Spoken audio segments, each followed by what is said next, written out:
Morning. We spent the night at the University Inn near the University of Arizona kind of in the middle of Tucson. Now we're ready to go to Saguaro National Park and up Mount Lemmon, which is sort of a ski area, high mountain just northeast of Tucson. Spend the day around Tucson and then head over to Phoenix for the evening. Here's our daily bug report. It's looking pretty bad. I'm going to get a warrant out. All right, it took a while to enter all the addresses of the places I want to hit now, but I missed Saguaro National Park, but we've got a bunch of places on Mount Lemmon, Windy Point Vista, Ski Valley. We'll see if we can take the chairlift. It's available. There's a short couple of 2-3 mile trails up near the top. Then we'll get some ice cream at the cookie cabin. Oops, that's out of order. The observatory at the very top to say I've been all the way to the top, and then on to Phoenix. Cool. And now, let's take a look at that trip and zero that out, the daily out, and change the color of the car. Since we're going up to 9,000 feet, we're going to stay in the green family, but we're going to make it a dark alpine green. How's that? Matte better? Ooh, matte may be better, but we need to lighten it up a little bit if we go matte. Perfect. Let's go. Let's look at the route for today. We're going to start off at the University Inn in Tucson and go east over to the main part of Saguaro National Park and do a little hiking. Then we're going to head north of Tucson, just outside the city. We're going to take the Mount Lemmon Sky Island Scenic Byway up to the top of Mount Lemmon. There are a lot of fun things to do up there. We'll try and do some hiking and see the observatory and visit the little village, mountain village. Then we're going to head out of Tucson and go northwest on I-10 and end up in Phoenix this evening, where we'll spend the night. The estimated time for Google Maps is 4 hours and 44 minutes, and that doesn't include any charging stops. All right, here's a better route planner's plan for the day. Starting at the same place. For some reason, it wants us to charge for 0 minutes at the Tucson Supercharger, where we stopped last night. So that doesn't affect it. Then over to Saguaro National Park, up to Mount Lemmon, and then back out I-10, where the only time we would have to charge today is 5 minutes at the Casa Grande Supercharger on the way into Phoenix. Now we are going to stop at these other two Superchargers on the northwest side of Tucson, just to say we visited. And interestingly enough, a better route planner says it will only take 4 hours and 41 minutes, counting the 5-minute charging stop, which is why I don't get too concerned with the estimated times, because everybody drives at their own pace and does their own thing on a road trip.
Okay, here we are at the Freeman Homestead Nature Trail. It's only about a mile, but I think I need to practice and acclimate myself to this desert environment here.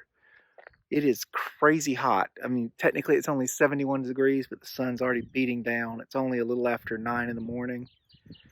I know everybody says the dry heat of the Southwest is not as bad as the humid heat of the Southeast.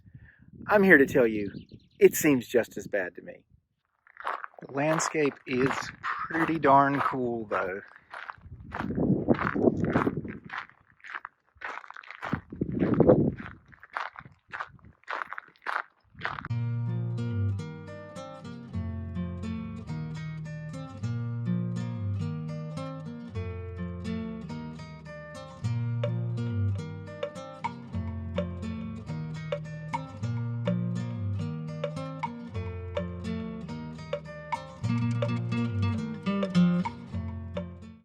They do grow them big here. Woo! So this is the Freeman Homestead, or that dirt mound is what's left of it. They settled in this area in the 1930s, being granted land under the old Homestead Act. And then the park purchased this area along with a lot of other tracts in the 1950s to create this national park. That's just crazy. So this is a wash near the homestead, and there's a sign back there that said they dug their well close to this wash, even though it meant they had to walk a ways to get the well to draw water. It's pretty amazing thinking that when it rains, this place floods. Here we are at the next trailhead, the Tanque Verde trailhead. This thing will actually go for over 10 miles. I'm not quite sure how far, and you can actually hook up to trails on the north side of the park. We're only going to go up a little over 1.5 miles and then back down, but you can get up to the peak, which is, I think it says, over 7,000 feet. I'm not going to film as we go because this is more strenuous. It's 1,000 feet just to the turnaround point. I'll film at the top.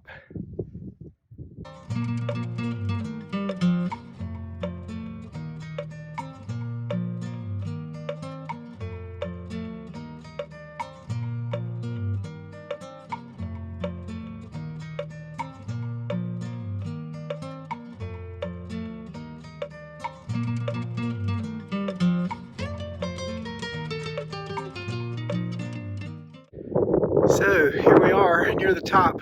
Actually not at the top because I was hiking with a group of folks who were taking a break there and I didn't want to disturb them with the video. But this is a pretty cool view too. That little mound in the front there and Tucson stretching out in the valley. And I think that's Mount Lemmon over there behind me, basically due north. It's been a good hike. The breeze picked up as soon as I started to gain elevation, and the sun's been behind a cloud most of the time. So it's been a pleasant, very dramatic change from that hike in the flat of the park earlier. We're going to head on down to the car and up Mount Lemmon now. See you soon. And one thing I wanted to show everyone, under safety, I think, there is a cabin overheat protection filter that is on by default, which will turn on the air conditioning if the inside of the car gets over 105. Now I suspect it would have done that today if we left the car out longer, but it's only a little after noon, and so I don't think it's gotten hot enough. It's only 84 degrees outside even here in the sun. So I put in a restaurant stop that somebody I ran into on the hiking trail recommended up at the top of Mount Lemmon, the Sawmill Run restaurant. We'll have a late lunch there. Then go on to the top, maybe do some hiking near the top. There's a few short trails. Sorry, I realize I'm blocking the view. And then on to Phoenix. It says we don't have to charge at all to get to Phoenix. And we'll get there, just Phoenix, the center of town, with 11%. But of course we're going to stop at a couple of Superchargers along the way, down here and one as we go into Phoenix. Let's go.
large rock outcropping. Sticks out pretty far from the road. That's Tucson, way down there in the valley. This is between 6,000 and 7,000 feet, I think. The mountain itself goes up to 9. We're about over 3,000 feet above Tucson. Pretty amazing. Wind is pretty strong. It was 83 degrees when I started climbing the mountain. It's about 68 right here.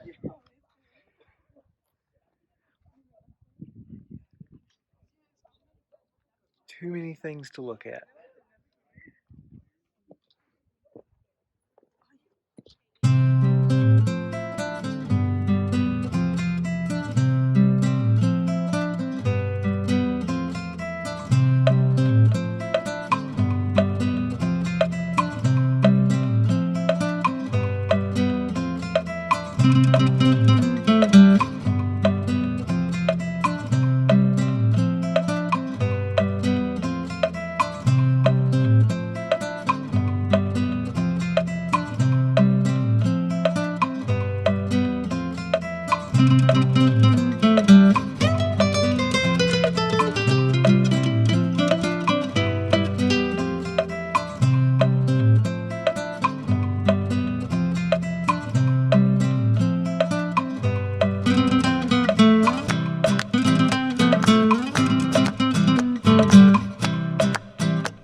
Here we are in the town of Summerhaven at the Sawmill restaurant.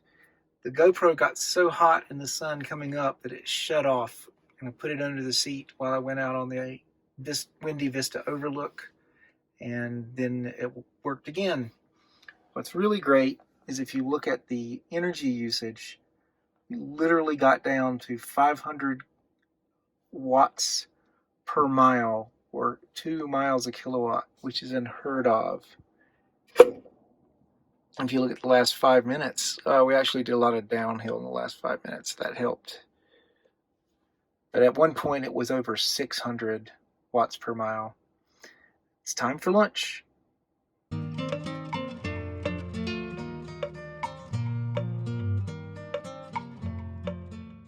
Well, that was a good Reuben and onion rings for lunch. We are leaving the restaurant and going on up to Mount Lemmon Sky Center Observatory, really just to see it, because it's booked for weeks in advance and all the shows are in the afternoon and evening. So we're just going to say we went, and then stop at the trailhead up there, and then we do a short little hike. And if we have time, we'll ride the chairlift, which is at Ski Valley. I don't think there's skiing going on anymore this year. We'll see as we go by. By the way, I forgot to mention, it was 83 when we started up the mountain down in Tucson. It is 58 up here at 8,200 feet above sea level.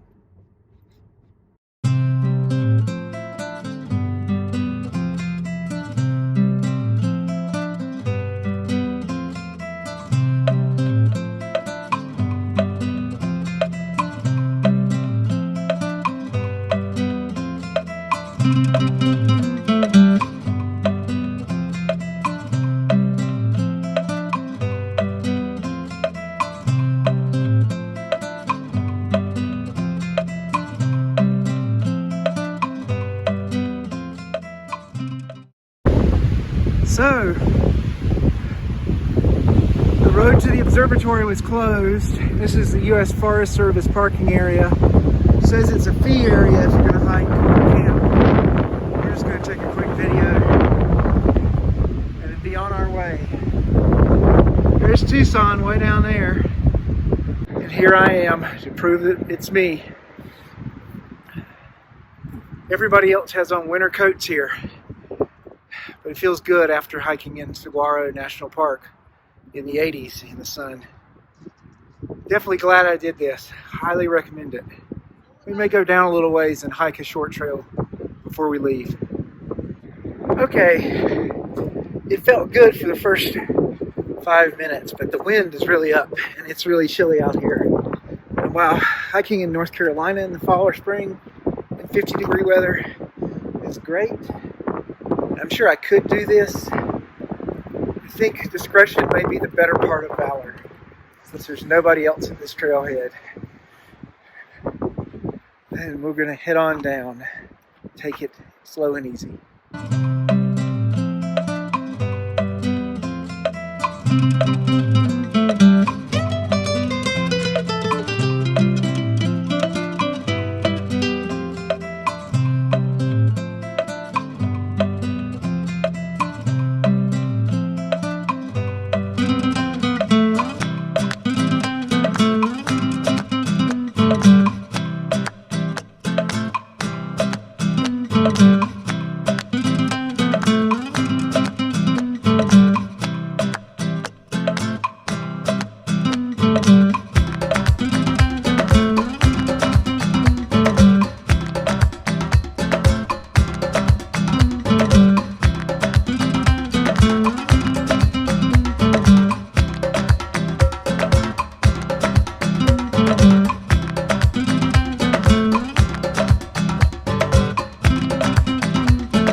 First, I didn't think these were superchargers. Then I realized they're urban superchargers with a max rate of 72 kilowatts, which is fine because we don't really need to charge here. But check them out. They're so cute and short, just like the ones in Chicago in that parking deck. Doubt I even pull 72 kilowatts at all. We'll see. Got here with 54%. We actually gained charge going down the mountain.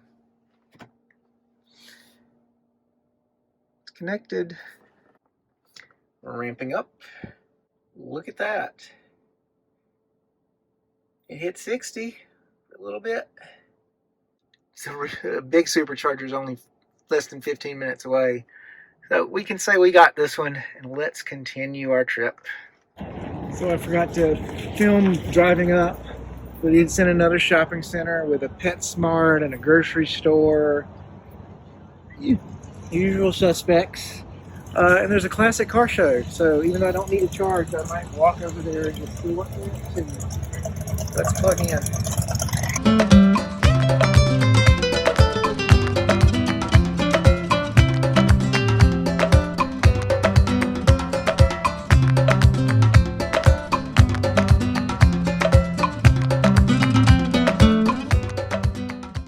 Here we are at the Casa Grande Supercharger behind a Chase Bank and some kind of chicken place. Maybe a Popeyes. Got to the Supercharger with 36% battery, and I called and made a reservation with Best Western North Phoenix because they had the cheapest rate. 54 miles. Whew. That is a long way. Crazy. That is just crazy. It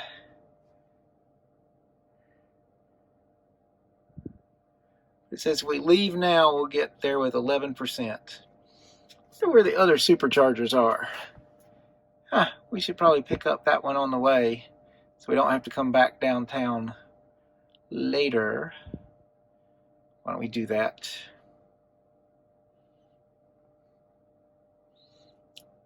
What was that called? Oh, we can just select it and say add. And it will add it for us. Get there with 16%, and then we won't even have to charge. How about that? Let's do it.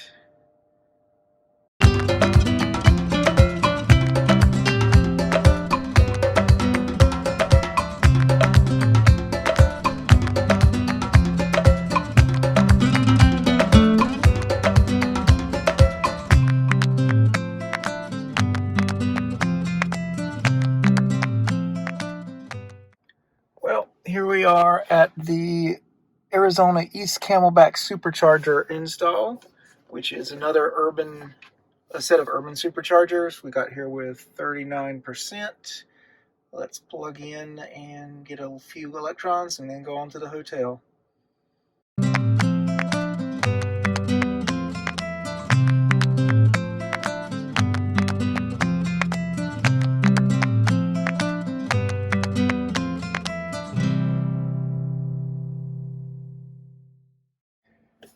So there was a mix-up. I actually accidentally booked the room at this hotel for next Thursday night. So I had to get that straightened out, and I had to go get some dinner.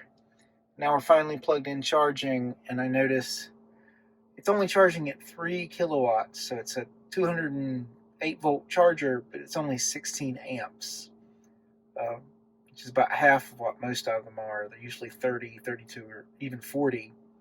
This is a J1772 kind of universal unit, not a Tesla direct wire unit. So it says it's going to take 13 and a half hours, which we probably won't be here for that long. We'll leave before then tomorrow morning to get to 90%. But we should get to 80% from 37%. Let's do the numbers, as they say on Marketplace. Trips. Only 237 miles today. About half of what our normal driving is, because a lot of it was in the mountains and to get to places to hike, and only 60 kilowatts. And despite going up the mountain, coming down helped a lot. Got average 254 watts per mile. It's almost 4 miles per kilowatt. Not bad. Good night.